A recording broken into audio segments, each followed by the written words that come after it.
భారత చరిత్రలో అరుదైన, అత్యంత ఉద్వేగభరితమైన, అపూర్వమైన అధ్యాయం ఇప్పుడు పశ్చిమ బెంగాల్ గడ్డపై సువర్ణాక్షరాలతో లిఖించబడింది. వందలు కాదు, ఏకంగా 822 సంవత్సరాల సుదీర్ఘ చీకటి నిరీక్షణకు ఈరోజు తెరపడింది.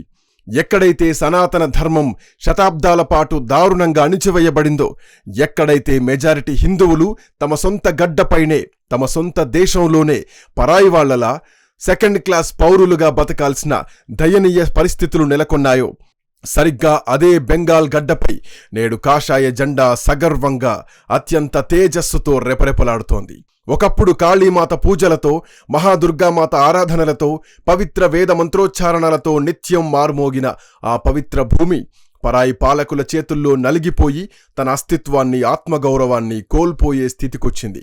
కాని హిందూ ధర్మానికున్న అంతర్గత శక్తి, సనాతన ధర్మానికున్న అజేయమైన బలం నేడు మళ్లీ యావత్ ప్రపంచానికి నిరూపితమైంది.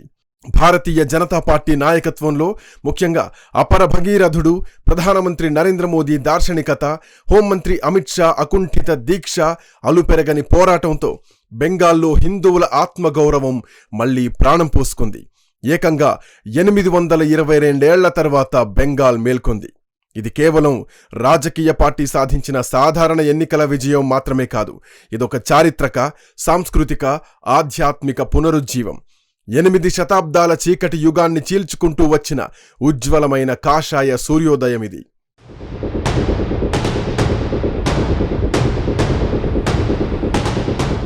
ఈ చారిత్రక ఘట్టాన్ని, ఈ మహా విజయాన్ని పూర్తిగా అర్థం చేసుకోవాలంటే మనం చరిత్ర పుటల్లోకి వెళ్లి దాదాపు 800 ఏళ్ల వెనక్కి తిరిగి చూడాలి. క్రీస్తు శకం 1070 నుండి 1204 వరకు బెంగాల్ ప్రాంతాన్ని సేన రాజవంశం అత్యంత వైభవంగా, ధర్మబద్ధంగా పాలించింది.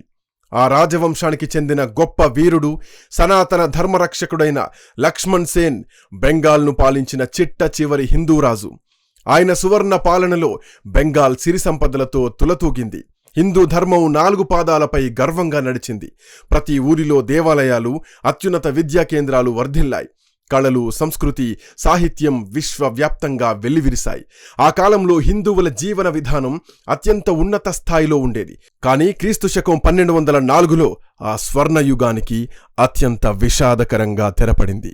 విదేశాల నుంచొచ్చిన ఇస్లామిక్ ఆక్రమణదారులు బెంగాల్పై క్రూరమైన దాడులు చేసి హిందూ సామ్రాజ్యాన్ని కుట్రపూరితంగా ధ్వంసం చేశారు. సరిగ్గా అక్కడ్నుంచే బెంగాల్లో హిందువుల భయంకరమైన చీకటి యుగం మొదలైంది. క్రీస్తు శకం 1204 నుండి 1342 వరకు ఢిల్లీ సుల్తానులు, ఆ తర్వాత 1342 నుంచి 1576 వరకు బెంగాల్ సుల్తానులు, అటుపై 1576 నుంచి 1717 వరకు క్రూరమైన మొఘల్ చక్రవర్తులు, ఆ తర్వాత 1717 నుండి 1757 వరకు బెంగాల్ నవాబులు, ఇలా ఒకరి తర్వాత ఒకరు పరాయి మతస్థులు బెంగాల్ను తమ గుప్పిట్లో పెట్టుకొని హిందువులను చిత్రహింసలకు గురిచేశారు. ఈ సుదీర్ఘ కాలంలో ఎన్నో అద్భుతమైన, పురాతనమైన హిందూ దేవాలయాలు నేలమట్టమయ్యాయి. అమాయక హిందువులపై బలవంతపు మత మార్పిడులు జరిగాయి. పండుగలు చేసుకోవాలన్నా జిజియా లాంటి కఠినమైన పన్నులు కట్టాల్సిన దుస్థితి ఏర్పడింది. ఆ తర్వాత 1757 నుండి 1947 వరకు వచ్చిన బ్రిటిష్ పాలనలో కూడా హిందువులకు కనీసం న్యాయం జరగలేదు. ఆంగ్లేయులు తమ విభజించు పాలించు అనే కుటిల నీతితో హిందువుల ఐక్యతను దారుణంగా దెబ్బతీశారు.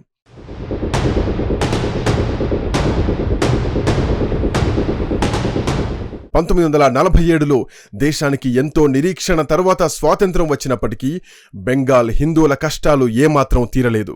దేశ విభజన సమయంలో లక్షలాది మంది హిందువులు తమ సర్వస్వాన్ని, ఆస్తులను వదిలేసి తూర్పు పాకిస్తాన్ నుండి ప్రాణాలు అరచేత పెట్టుకొని పశ్చిమ బెంగాల్కు వలసొచ్చారు.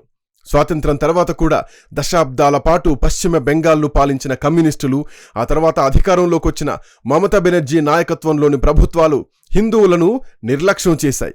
కేవలం ఓటు బ్యాంకుగానే చూశాయి. మైనార్టీల ఓట్ల కోసం, విపరీతమైన బుజ్జగింపు రాజకీయాల కోసం మెజారిటీ హిందువుల మనోభావాలను పదే పదే దారుణంగా అణగదొక్కారు. హిందువులు తమ పండుగలు స్వేచ్ఛగా, గర్వంగా జరుపుకోవాలన్నా భయపడే పరిస్థితులొచ్చాయి.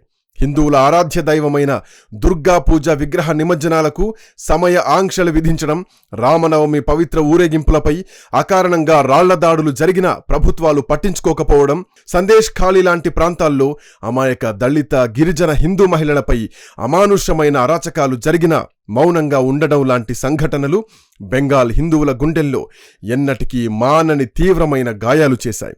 822 ఏళ్లుగా తమ సొంత గడ్డపై తమ పవిత్ర సంస్కృతిని కాపాడుకోవడానికి హిందువులు పడ్డ ఆవేదన, చిందించిన రక్తం అంతా ఇంత కాదు.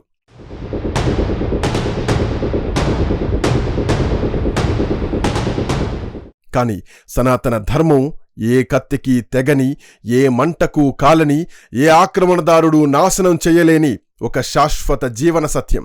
భారతదేశపు మూలాలు ఎంతో లోతైనవి, అనంతమైనవి, శక్తివంతమైనవి.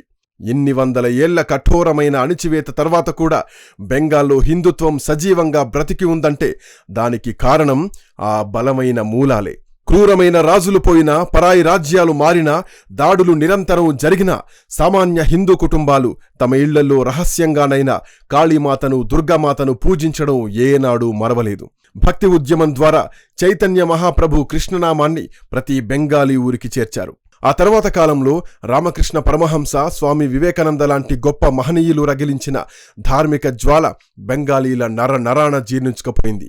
ఆ ఏళ్లుగా రగులుతున్న ధార్మిక జ్వాలే నేడు ఒక రాజకీయ సునామీగా, ఒక మహాప్రవాహంగా మారి భారతీయ జనతా పార్టీ రూపంలో బెంగాల్ను ముంచెత్తింది. నరేంద్ర మోదీ అనే ఒక గొప్ప జాతీయవాది, నిస్వార్థ సేవకుడు, ప్రపంచం మెచ్చిన దార్శనికుడు దేశ ప్రధానిగా ఉండడం, అమిత్ షా లాంటి ఉక్కు మనిషి, ఆధునిక చాణక్యుడు, వ్యూహకర్త పార్టీ వ్యవహారాలను నడిపించడం బెంగాల్ హిందువులకు కొండంత అండగా, శ్రీరామరక్షగా నిలిచింది.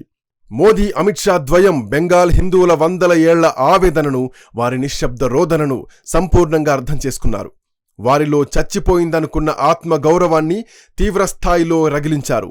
మేమున్నాం మీ ధర్మానికి, మీ సంస్కృతికి, మేము ప్రాణాలొడ్డి రక్షణిస్తాం అని మోదీ ఇచ్చిన భరోసా బెంగాల్ హిందువుల్లో నూతన ఉత్తేజాన్ని నింపింది.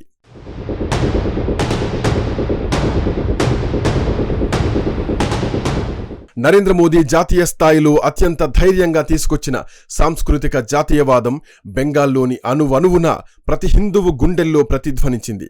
500 ఏళ్ల కలైన అయోధ్యలో భవ్యమైన రామమందిర నిర్మాణం, దశాబ్దాల కలైన ఆర్టికల్ 370 రద్దు, కాశీ విశ్వనాథ్ కారిడార్ లాంటి చారిత్రక పరిణామాలు యావత్ దేశంతో పాటు బెంగాల్ మూలాల్లో ఉన్న హిందువుల్లో సైతం అపారమైన విశ్వాసాన్ని నింపాయి. మోదీ నాయకత్వంలోని బీజేపీ ప్రభుత్వం ఎవరికీ భయపడదని, బుజ్జగింపు రాజకీయాలకు ఏమాత్రం తావు లేకుండా మెజారిటీ హిందువులకు సముచిత స్థానం, అందరికీ సమాన న్యాయం చేస్తుందని ప్రజలు బలంగా నమ్మారు.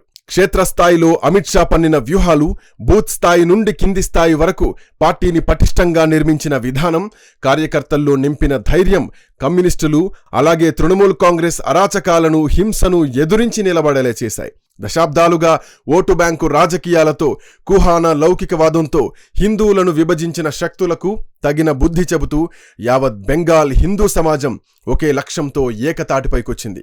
ఒకప్పుడు కులాలు, వర్గాలుగా విడిపోయిన హిందువులు ఇప్పుడు తామంతా ఒకే సనాతన ధర్మానికి చెందినవారం అన్న ఒక గొప్ప చారిత్రక ఏకీకరణను సాధించారు. భారతీయ జనతా పార్టీ కాషాయ జెండా కింద సనాతన ధర్మరక్షణ కోసం వారంతా పిడికిలి బిగించి ఒక్కటయ్యారు.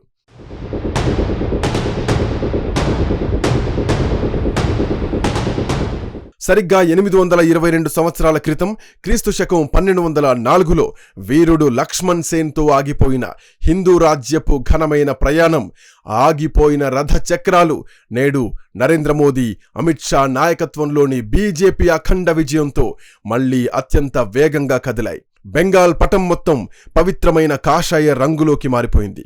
పచ్చని పొలాల నుంచి మహానగరాల వరకు, పల్లెల నుంచి పట్నాల వరకు ఎక్కడ చూసినా కాషాయ జెండాలే సగర్వంగా నింగినంటుతూ ఎగురుతున్నాయి.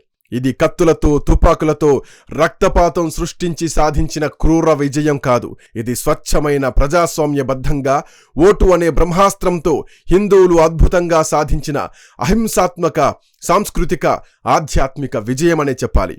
ఈ అద్భుత మహావిజయం వెనుక సాక్షాత్తు నరేంద్ర మోదీ అపారమైన చరిష్మా, అమిత్ షా పగడ్బందీ చాణక్యం, వేలాది మంది బీజేపీ కార్యకర్తల ప్రాణత్యాగాలు, కోట్లాది మంది బెంగాలీ హిందువుల ఆత్మగౌరవ పోరాటం దాగి ఉన్నాయి. ఇకపై నూతన బెంగాల్లో దుర్గా పూజలు అత్యంత వైభవంగా, ఎలాంటి ఆంక్షలు లేకుండా నిరాటంకంగా జరుగుతాయి. రామనవమి శోభాయాత్రలు దాడుల మధ్య కాకుండా పూల వర్షం మధ్య దిగ్విజయంగా సాగుతాయి. బెంగాల్ గడ్డపై ప్రతి హిందూ మహిళ ఆత్మగౌరవం అత్యున్నత స్థాయిలో రక్షించబడుతుంది. చొరబాటుదారులకు, హిందూ వ్యతిరేక అక్రమ మూకలకు ఇకపై ఆ పవిత్ర గడ్డపై ఎలాంటి స్థానం లేకుండా పోతుంది.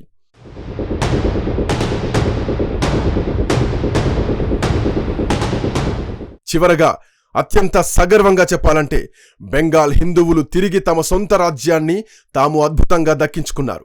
822 ఏళ్ల నాటి తమ కన్నవారి, తమ పూర్వీకుల కలలను, ఆశయాలను నేడు భారతీయ జనతా పార్టీ ద్వారా సాకారం చేసుకున్నారు. నరేంద్ర మోదీ, అమిత్ షాల బలమైన నాయకత్వంలో బెంగాల్ ఇప్పుడు నిజమైన, అచ్చమైన సోనార్ బంగ్లాగా, అంటే బంగారు బెంగాల్గా మారబోతోంది. అణచివేతకు గురైన హిందూ ధర్మం ఎప్పటికైనా తిరిగి 1000 రెట్లతో శక్తితో పుంజుకుంటుంది అనడానికి ఈ పశ్చిమ బెంగాల్ మహావిజయమే ప్రపంచానికి ఒక గొప్ప సజీవ ఉదాహరణ. సనాతన ధర్మాన్ని అంతం చేయడం ఈ సృష్టిలో ఎవరి తరమూ కాదని నరేంద్ర మోదీ, అమిత్ షాల తిరుగులేని నాయకత్వంలో బీజేపీ మరోసారి గట్టిగా చాటి చెప్పింది ఈ ప్రపంచానికి. రామకృష్ణ పరమహంస, స్వామి వివేకానందుడు, భగత్ సింగ్, సుభాష్ చంద్రబోస్ లాంటి ఎందరో మహనీయులు కలలుగన్న గర్వకారణమైన, శక్తివంతమైన, సంపన్నమైన పశ్చిమ బెంగాల్, హిందూ బెంగాల్ మళ్లీ ఆవిష్కృతమైంది. ఇది ముమ్మాటికి హిందూ ధర్మం సాధించిన చారిత్రక విజయం. సనాతన ధర్మం యొక్క శాశ్వత శక్తికి మోదీ, షా ద్వయం రాజకీయ దక్షతకు తిరుగులేని నిదర్శనం.